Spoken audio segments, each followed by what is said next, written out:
They asked for my name. Saleha, I said softly.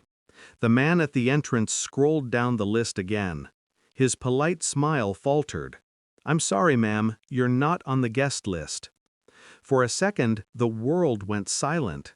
I could hear the music from inside, the laughter, the clink in glasses, the photographer shouting, "Smile, everyone!" But all I could focus on was that list. My name wasn't there. Then I saw her, my mother, standing near the floral arch, a glass of champagne in her hand, glowing in gold light. Our eyes met. She didn't look surprised. I walked up to her anyway. Is this some mistake? Her lips curved into that familiar, cruel smile. Did you really think you were invited, Saleha? Strangers aren't allowed. That was it, the final cut. I smiled back. Then I'll live like a stranger. And I walked away, quietly, calmly, leaving behind the music, the family, the woman who had once called me her daughter. But when the ceremony began and the lights dimmed, her phone started ringing, and that was the beginning of her undoing. Backstory. It started 5 years ago, the day my father died. My mother changed overnight. The warmth she once pretended to have vanished, replaced by something colder, sharper. I was the unwanted reminder of the man she despised. My father's favorite, his little mirror. When my younger sister, Saba, got engaged, I tried to stay involved. I helped her choose her dress, planned the decor, even handled the guest coordination. It was my way of staying connected, of pretending we were still a family. Then one night I overheard them, my mother and Saba. She's not part of this family anymore, my mother said. She'll just make everything about herself. Saba didn't argue, she just sighed. Fine, do what you want. That's when I knew. They had decided I wasn't welcome. Discovery. The betrayal wasn't in their words, it was in their silence afterward. No calls, no updates, no mention of the wedding date. When I finally found the invitation online, posted by a distant cousin, I realized it was happening that weekend. I wasn't angry, just hollow. I sat there, staring at the photo of my smiling sister in her bridal dress, and something inside me clicked. If they wanted me gone, I would give them that. But on my terms. The plan. My father had left behind more than memories. He had left property, shares, land, and a family business. Legally, I was entitled to half. But my mother had manipulated everything, convincing me to sign temporary papers after the funeral. She thought I never read what I signed.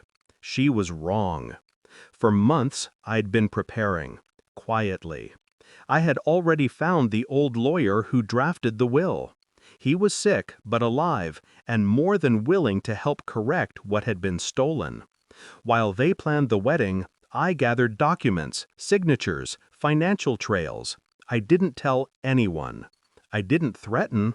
I just smiled, kept my distance, and waited. My revenge wasn't about shouting or fighting. It was about silence, the kind that echoes. Execution. The night before the wedding, I met with my lawyer. "Are you sure?" he asked. "Yes," I said.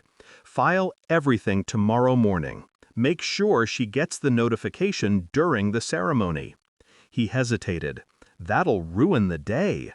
That's the point. The paperwork included not just my inheritance claim, but proof of forgery, her signature pretending to be mine on legal documents, a criminal offense. Everything was timed, the delivery, the public record, even the alert to her business partners. She had built her empire on lies. I just pulled one brick. The climax.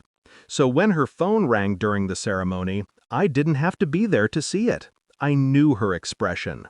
Shock first, then confusion, then realization. By the time the groom placed the ring on Saba's finger, my mother was already pale, gripping her chair. The whisper started minutes later. Her business partner had left the reception. The lawyer she trusted had stopped answering her calls. When the second call came, she stepped outside. Someone must have told her that all her accounts were frozen pending investigation, that her assets were under review, that the house she lived in, the one my father built, was legally under my claim again. I didn't attend the ceremony, but I heard everything. Family members texted in confusion. My aunt called asking, "What did you do?" I just replied, "I lived like a stranger." Resolution. A week later, I received a letter from my mother. No apology. Just a single line. "You destroyed us." I folded it carefully and placed it in the drawer beside my father's photo. "No," I whispered. "You did that years ago. I just reminded you." Now I live in the house she once called hers. It's quiet, peaceful. Sometimes I pass by the mirror in the hallway, the one my father installed himself. For a moment, I see him there, smiling. People say revenge doesn't heal. Maybe they're right. But justice